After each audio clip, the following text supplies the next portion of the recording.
que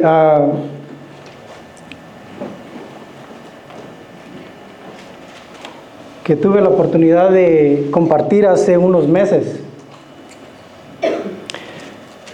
Y me pareció bien continuar nuestro estudio ahí, porque la primera vez que tuve la oportunidad de compartir de este capítulo, traté de cubrir mucho en poco tiempo y no me fue posible mencionar algunas cosas que son de importancia. Hoy, con la ayuda del Señor, me gustaría hacer un repaso de Hechos capítulo 2, con la meta de llegar a la última sección y estudiar esos versículos. Pero antes de que comencemos, les pido que me acompañen a hacer una oración. Señor, nos acercamos a ti en adoración, Señor, y en humildad, en completa dependencia de ti, Señor. Y te damos gracias por tu misericordia en Cristo Jesús, nuestro Salvador. Pedimos, Señor, que ahora que estamos congregados aquí, Señor, en tu nombre, que pedimos la guianza de tu Espíritu, Señor, para que nos ayude a entender las verdades de tu palabra, Señor, y también para que nos ayudes a obedecerla, Señor. Pedimos, Señor, que tu nombre sea exaltado en este tiempo, y lo pedimos en el nombre de Cristo Jesús. Amén. Amén. Recordamos, hermanos, que Hechos es el segundo libro escrito por Lucas, que narra los acontecimientos durante los primeros 30 años de la iglesia. Desde su nacimiento, comenzando con su nacimiento, el día de Pentecostés, seguido por su crecimiento por medio de la predicación del Evangelio.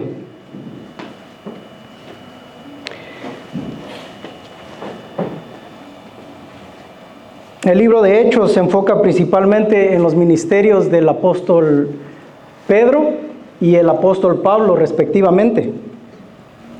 Por ser un libro histórico, Hechos es descriptivo, no prescriptivo. En otras palabras, nos dice las cosas que pasaron, no nos dice lo que debemos hacer. Para saber qué cosas se aplican a nosotros, debemos considerar las instrucciones específicas que se nos dan tanto en el libro de los Hechos como en las cartas del Nuevo Testamento. Ahora, la ocasión de Hechos capítulo 2 es el día de Pentecostés. 50 días después del primer domingo de la Pascua, los judíos en Pentecostés celebraban la fiesta de las semanas. Le llamaban así porque se celebraba 7 semanas después que ofrecían las primicias de la cosecha de cebada. Otro nombre para esta convocación es la fiesta de la cosecha, ya que se daba gracias a Dios por su provisión de la cosecha y se ofrecían los primeros frutos de la cosecha de trigo. Los primeros frutos se ofrecían para consagrar la cosecha a Dios y representaban la primera parte de toda la cosecha que vendría después. Esta era una de 3 fiestas solemnes que requería que todo varón judío viajara a Jerusalén para presentar ofrendas y sacrificios en el templo. La ocasión perfecta, ya antes profetizada, para que Dios derramara el Espíritu Santo y recogiera los primeros frutos de la cosecha espiritual de creyentes. El Espíritu Santo llegó ese día como las primicias de la herencia del creyente, o sea, la primera parte en la redención de Dios que garantiza nuestra salvación completa en gloria. Ese evento se conoce como el nacimiento de la iglesia.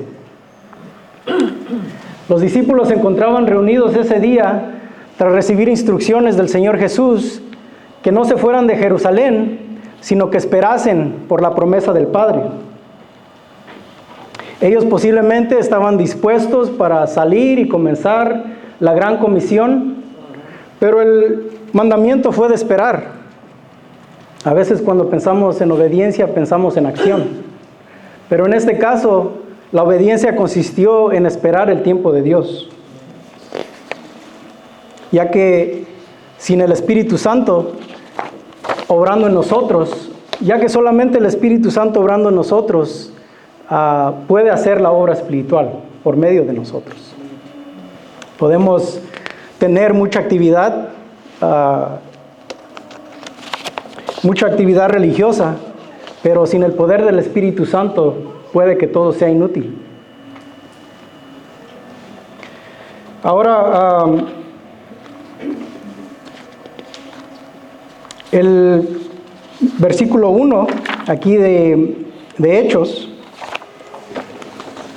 comienza con las palabras: cuando llegó el día de Pentecostés, que se puede traducir literalmente cuando se cumplió el día de Pentecostés, y se refiere no solo a un lapso de tiempo, sino también al cumplimiento de la promesa del don del Espíritu Santo.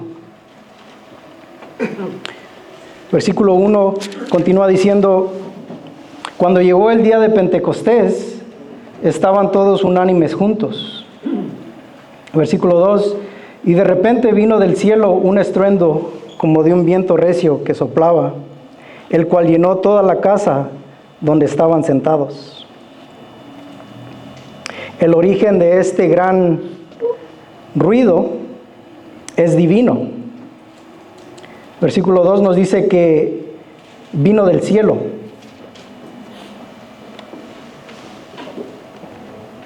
En estos versículos, Lucas trata de explicar un evento sobrenatural usando ejemplos terrenales. Nos dice que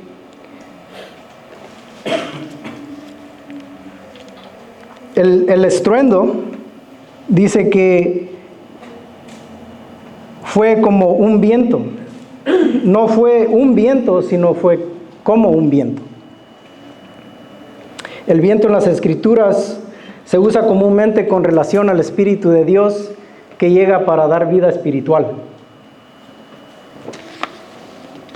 De modo que con la llegada del Espíritu Santo hubo una señal audible. Y el versículo 3 a continuación describe una señal visible.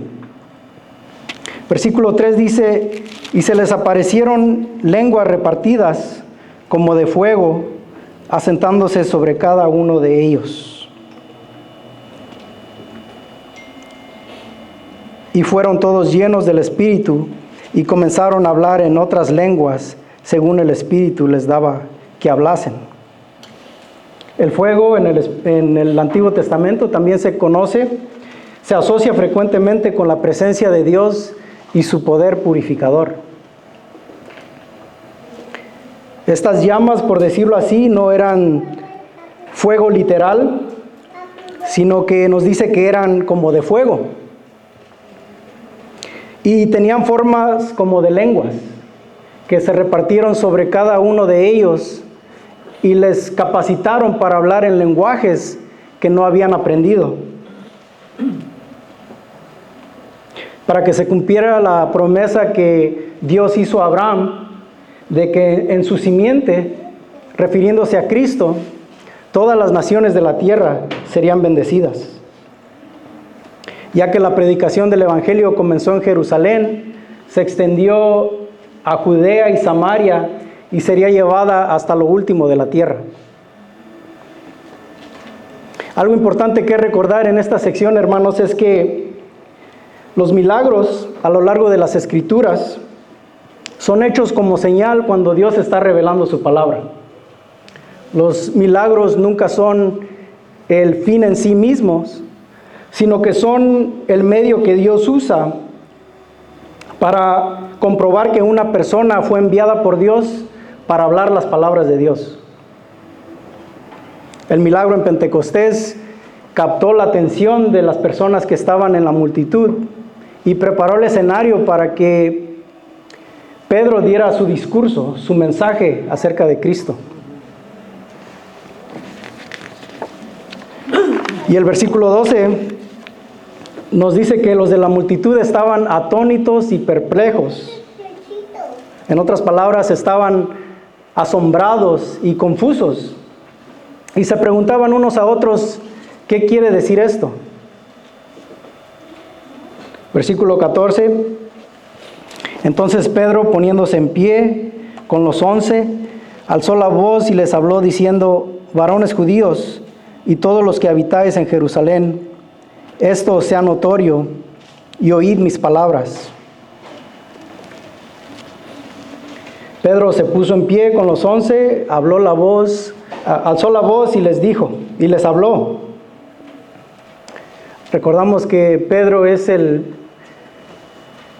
apóstol que dudó y después negó al Señor Jesús. Pero ahora él está lleno del Espíritu Santo y de poder. Y se pone en pie y predica.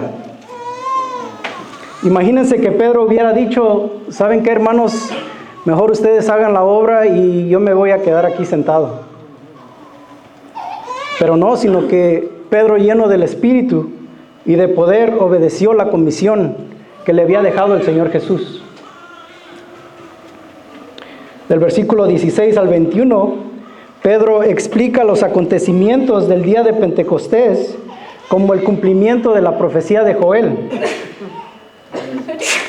que en los postreros días Dios derramaría su espíritu y sus siervos y sus siervas profetizarán.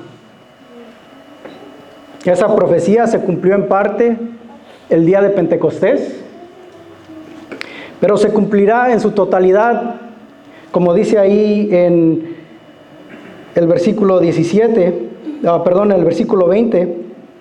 antes que venga el día del Señor. El sol se convertirá en tinieblas, la luna en sangre, antes de que el Señor Jesús regrese en gloria para juzgar. De manera que este es la era de gracia, para que todo el que invocare el nombre del Señor en arrepentimiento y fe sea salvo. Como dice 2 Corintios 6:2, en tiempo aceptable te he oído, y en día de salvación te he socorrido. He aquí ahora el tiempo aceptable, he aquí ahora el día de salvación.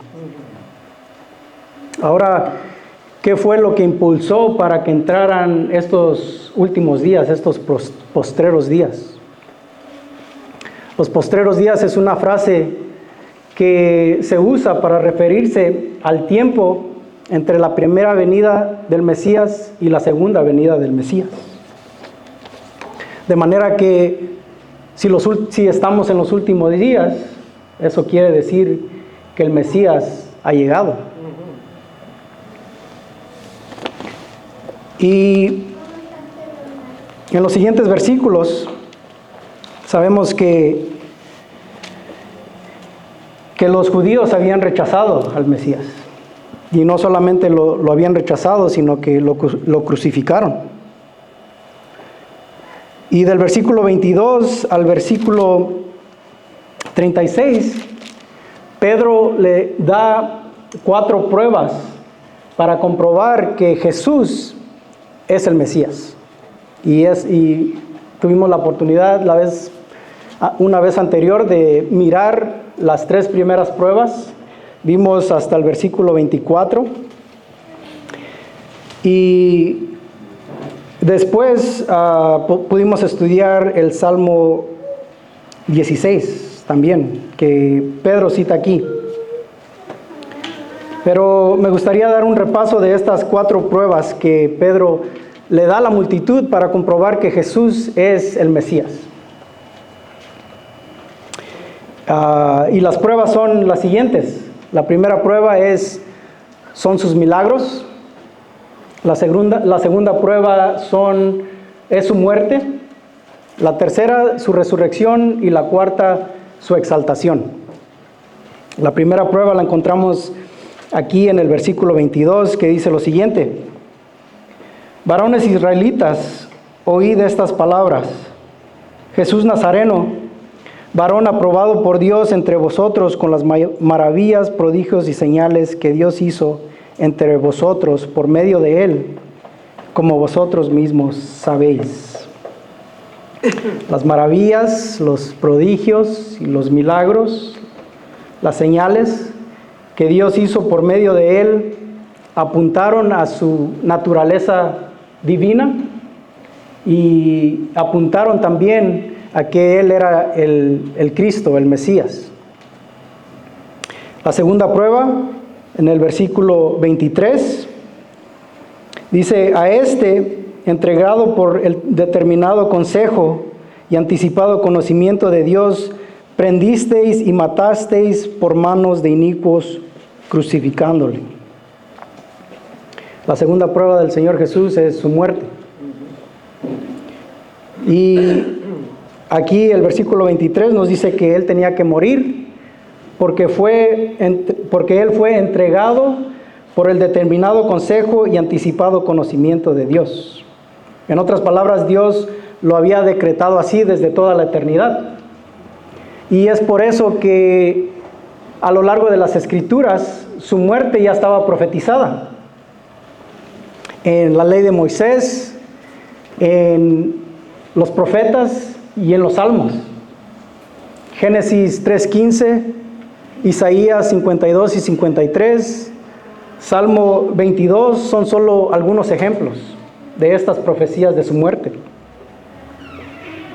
Cristo tenía que morir.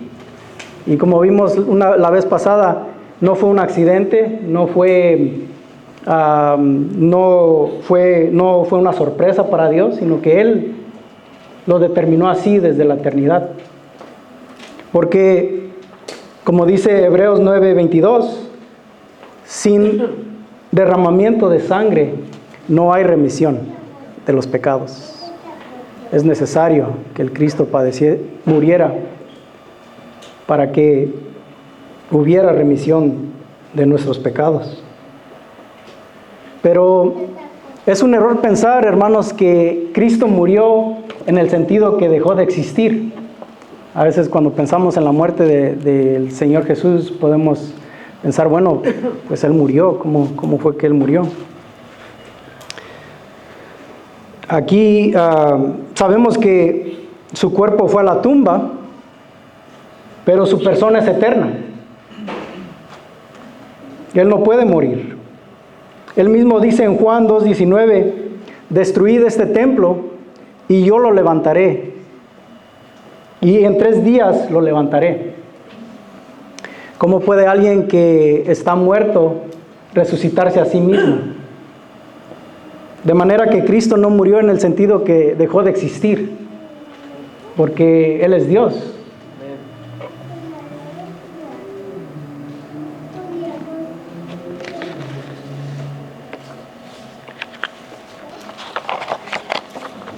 Y Pedro a continuación dedica los próximos 9 versículos para exponer la tercera prueba, que es su resurrección. De los versículos 25 al 28, él cita la profecía de David en Salmo 16, versículos del 8 al 11. Y de los versículos 25 al 29, del 29 al 31, Pedro da la explicación de esos versículos. Le invito a que leamos del versículo 24 al 28, que dice lo siguiente: al cual Dios levantó, suelto los dolores de la muerte, por cuanto era imposible que fuese retenido por ella. Porque David dice de él: veía al Señor siempre delante de mí, porque estás a mi diestra, no seré conmovido. Por lo cual mi corazón se alegró y se gozó mi lengua, y aún mi carne descansará en esperanza. Y este es el versículo clave: porque no dejarás mi alma en el Hades, ni permitirás que tu santo vea corrupción. El Mesías, como sabemos, tenía que morir, pero Dios no dejaría su alma en el Hades. ni permitiría que su cuerpo viera corrupción, porque Él resucitaría al tercer día. Versículo 8 continúa diciendo: me hiciste conocer los caminos de la vida, me llenarás de gozo con tu presencia. Y a continuación tenemos la explicación que Pedro da acerca del Salmo 16, de esos versículos en Salmo 16. Y dice esto: varones hermanos, se os puede decir libremente del patriarca David, que murió, fue sepultado, y su sepulcro está con nosotros hasta el día de hoy. Pero siendo profeta, y sabiendo que con juramento Dios le había jurado que de su descendencia, en cuanto a la carne, levantaría al Cristo para que se sentase en su trono. Viéndolo antes, habló de la resurrección de Cristo, que su alma no fue dejada en el Hades, ni su carne vio corrupción. Así que el Salmo 16 es un salmo que David escribió, y aquí nos dice Pedro en la explicación de que David no estaba hablando de sí mismo cuando escribió este salmo, porque David murió, fue sepultado y su sepulcro está con nosotros. Entonces David no pudo estar hablando de él, sino que estaba hablando y profetizando acerca del Mesías.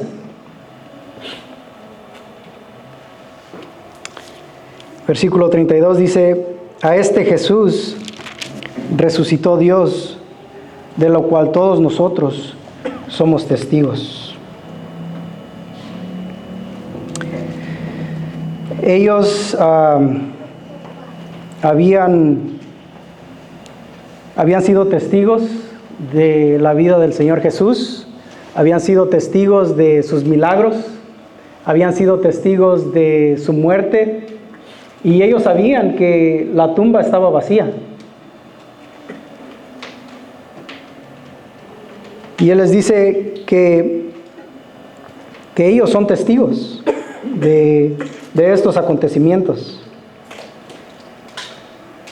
Y la resurrección del Señor Jesús es de suma importancia, hermanos, porque su resurrección autentifica que todo lo que Él hizo y todo lo que Él dijo es verdad. Primera de Corintios capítulo 15, versículo 14 dice que si Cristo no resucitó, vana es nuestra predicación y vana es nuestra fe. Podríamos decir también, si Cristo no resucitó, terminemos este servicio y cada uno regrese a su casa. Pero porque Cristo resucitó, estamos aquí, adorándole. Porque Cristo resucitó, tenemos una esperanza viva. Y como estudiamos el domingo pasado, porque Cristo resucitó, sabemos que nuestro trabajo no es en vano.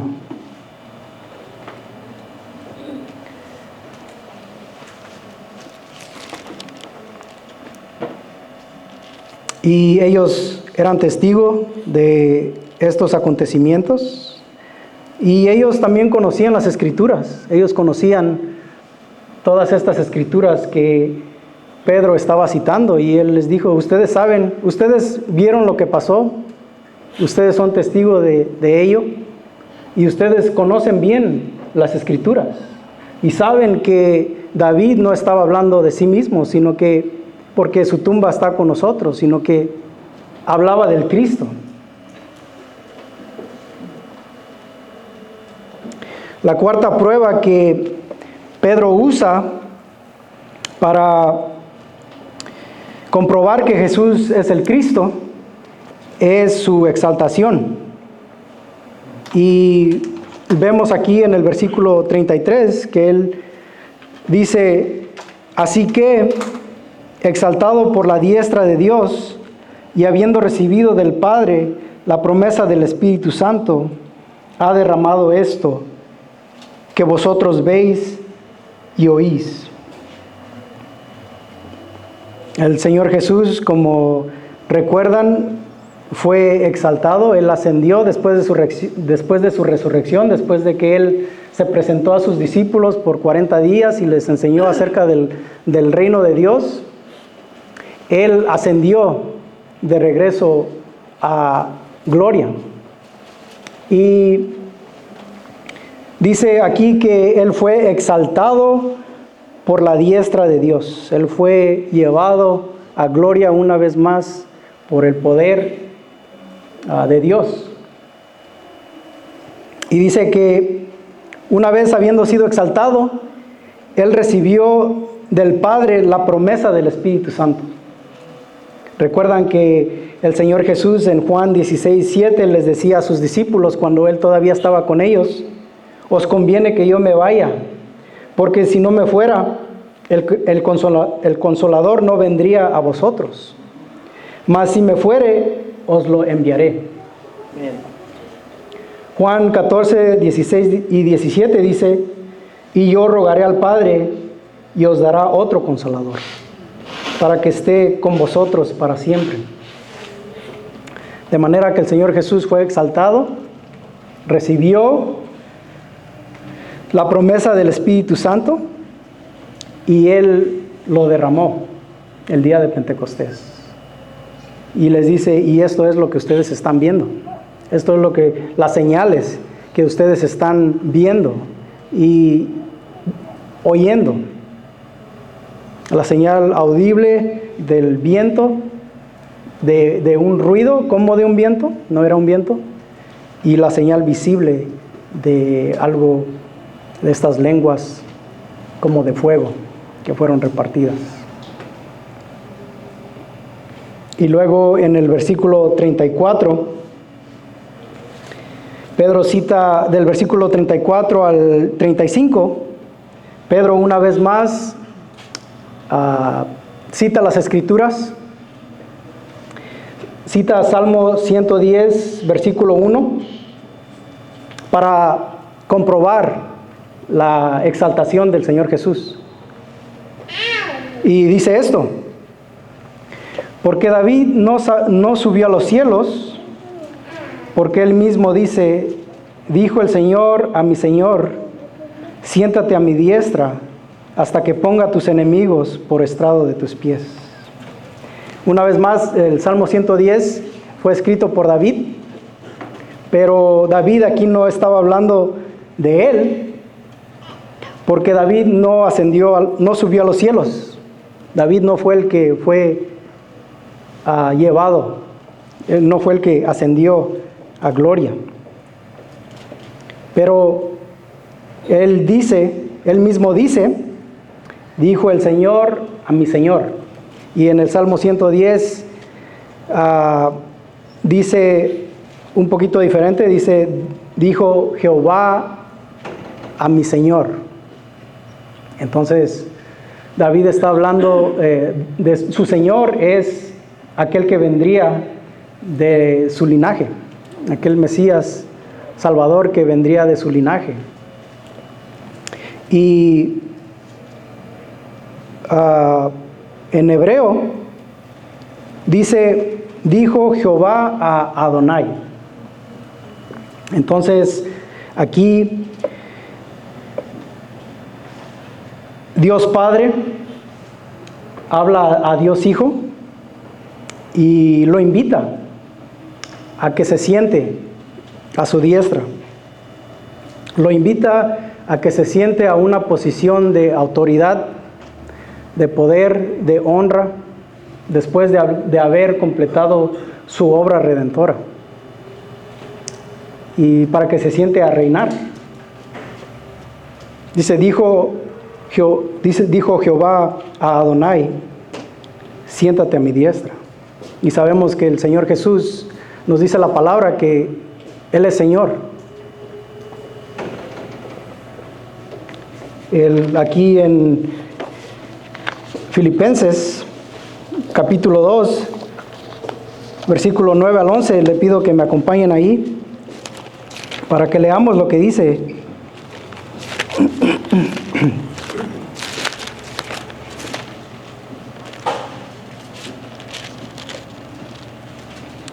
Filipenses 2, versículo 9 al 11.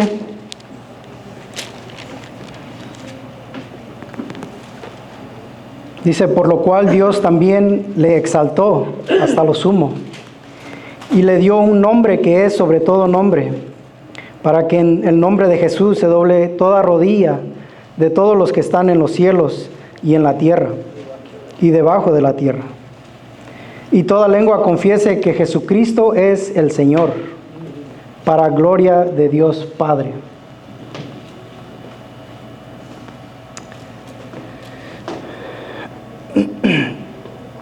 Entonces, Jesucristo fue dado ese título, ese nombre de Señor. Él es Señor. Y el versículo 35 continúa diciendo, hasta que ponga a tus enemigos por estrado de tus pies. Dijo el Señor a mi Señor, siéntate a mi diestra hasta que ponga a tus enemigos por estrado de tus pies. O en otras palabras, siéntate a mi diestra hasta que tenga la victoria absoluta sobre sus enemigos. Cuando, como dice Primera de Corintios capítulo 15, versículo 24 y 26, cuando haya suprimido todo dominio, toda autoridad y potencia. Y después dice, y el postrer enemigo que será destruido es la muerte. Y eso sucederá cuando Él regrese. De manera que el Señor va a regresar. Y en el versículo 36, Pedro hace una exhortación a la multitud que estaba oyendo su mensaje.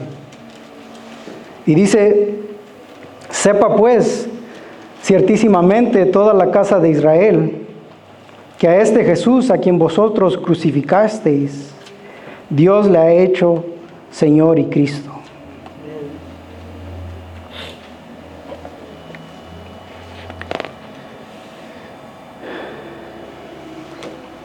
Él dice que este Jesús, que ellos supieran ciertísimamente, todos los de Israel, los que estaban presentes y la nación de Israel, que este Jesús, el quien él estaba exponiendo y predicando, que a él ellos crucificaron, a él ellos mataron. El Mesías que tanto que habían hablado los profetas, el Mesías que había sido profetizado, el Mesías que ellos estaban esperando, y el Mesías llegó y ellos lo mataron, lo crucificaron. A este Jesús a quien vosotros, sepa pues ciertísimamente toda la casa de Israel, que a este Jesús a quien vosotros crucificasteis, Dios le ha hecho Señor y Cristo.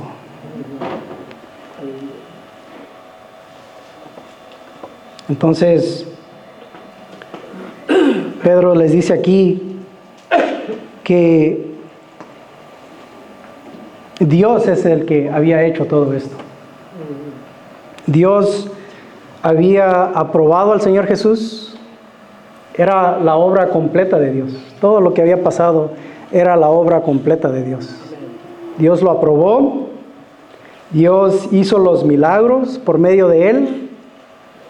Dios lo entregó por su determinado consejo y anticipado conocimiento. Dios lo resucitó y Dios lo exaltó. Y Él dice, esto, lo que yo les estoy diciendo no es mi opinión. Lo que les estoy diciendo es lo que está escrito. Y todo lo que está escrito es lo que Dios hizo.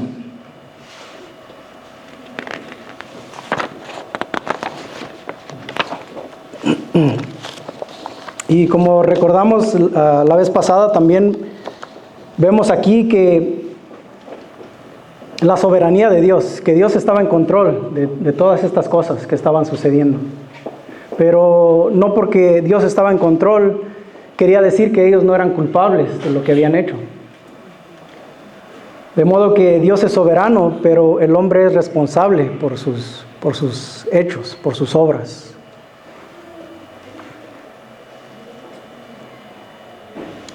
Y luego dice en el versículo 37, al oír esto, se compungieron de corazón y dijeron a Pedro y a los otros apóstoles, varones hermanos, ¿qué haremos? Al oír estas noticias, las malas noticias, el apóstol Pedro les había expuesto el Evangelio, les había expuesto la obra del Señor Jesús, su vida, su muerte, su resurrección, su exaltación, y luego les da las malas noticias. Y les dice que ellos lo mataron, que ellos son culpables, que la ira de Dios va a venir sobre de ellos, que ellos son culpables del homicidio del Mesías. Imagínense esa noticia, hermanos, que alguien le diga, que alguien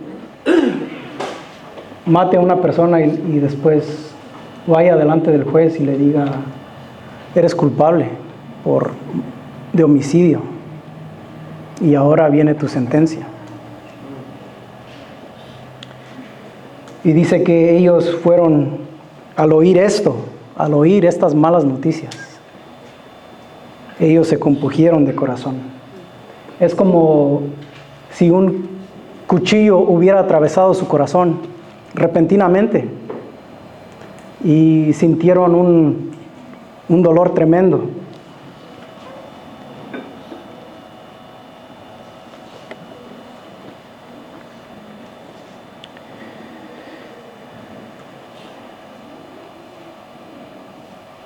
Y luego dijeron a Pedro y a los apóstoles, varones hermanos, ¿qué haremos?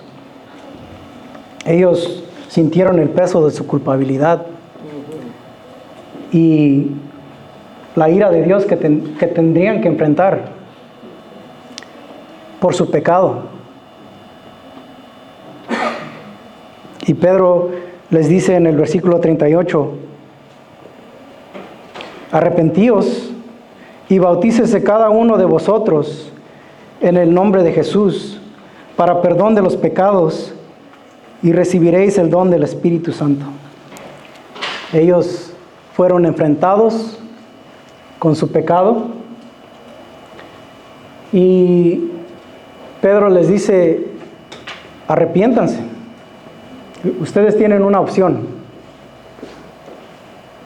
de arrepentirse. Cambien su manera de pensar del Señor Jesucristo. Ustedes están en un camino a la destrucción. Den vuelta y vayan en pos de Cristo. Y crean en Él para el perdón de sus pecados. Y también vemos aquí, como mencionábamos la vez pasada, la inagotable gracia de Dios, que aunque ellos eran culpables de crucificar al Mesías, que Dios en su gracia los podía perdonar. Y esa era la razón, porque Cristo murió.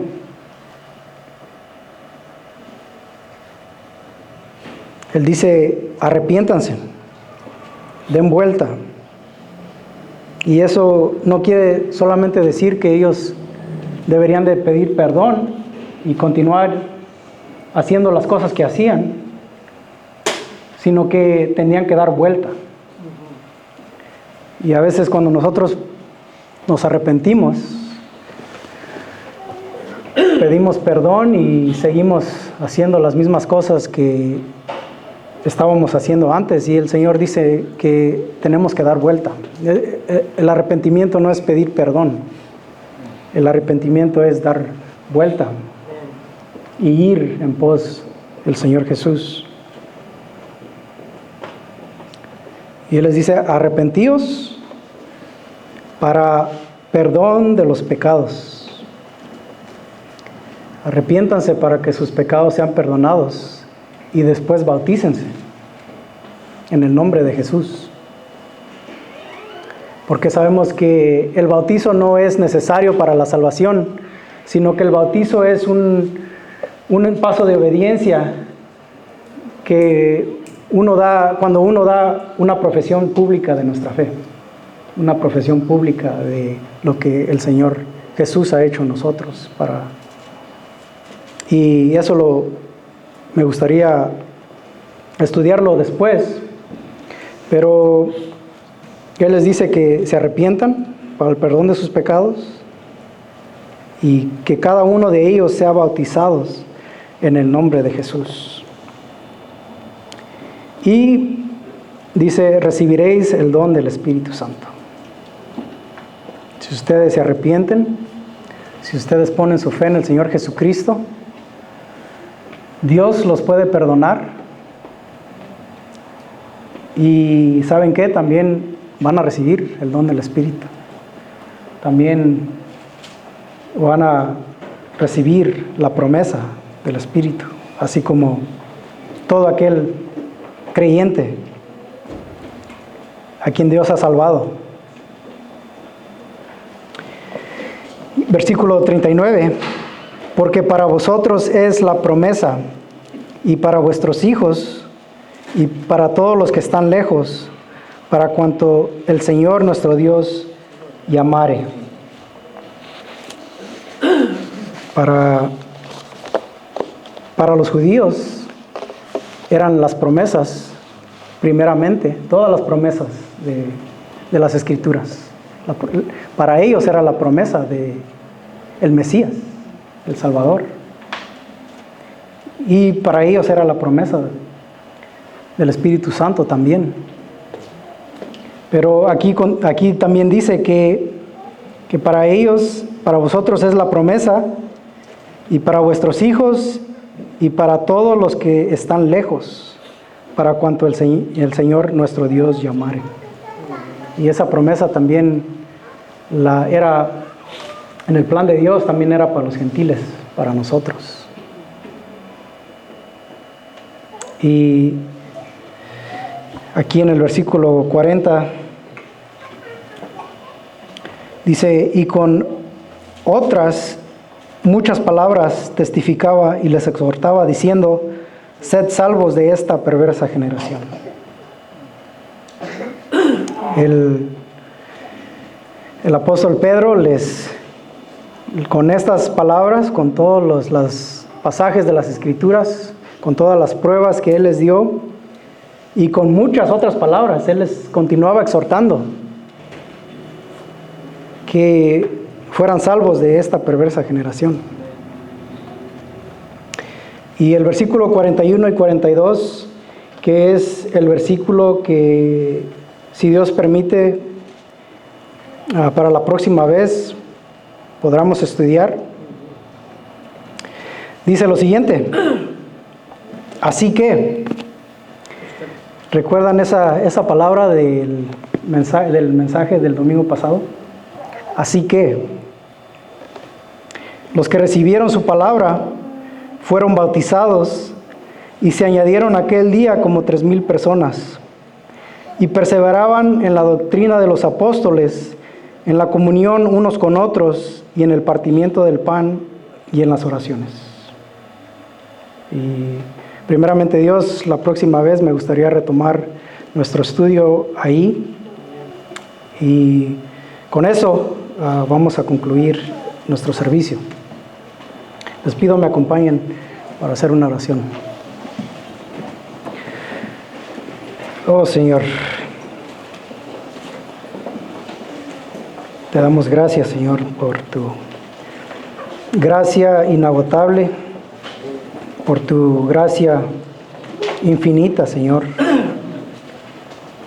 Y Señor, nos acercamos a ti y te pedimos perdón, Señor, por nuestros pecados. Gracias, Señor, por enviar al Salvador. Gracias, Señor, porque por su muerte, Señor, tenemos salvación y vida eterna. Y, Señor, podemos gozar de tu presencia, Señor.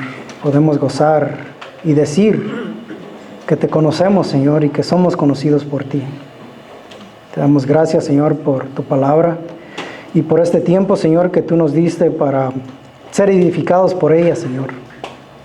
Y pedimos, Señor, que si hay alguien aquí, Señor, que no te conoce, Señor, que no es salvo, que tú obres en su corazón, Señor, por el poder de tu Espíritu, Señor, convenciéndolo de su pecado, Señor, y de justicia, concediendo, Señor, arrepentimiento y fe para ser salvo, Señor. Gracias te damos, Señor, por este tiempo y, Señor, ahora que vamos a celebrar la Cena del Señor, Señor, pedimos que tú nos ayudes a tomar estos elementos con gozo y con reverencia también, Señor. Te damos gracias en el nombre de Cristo Jesús. Amén.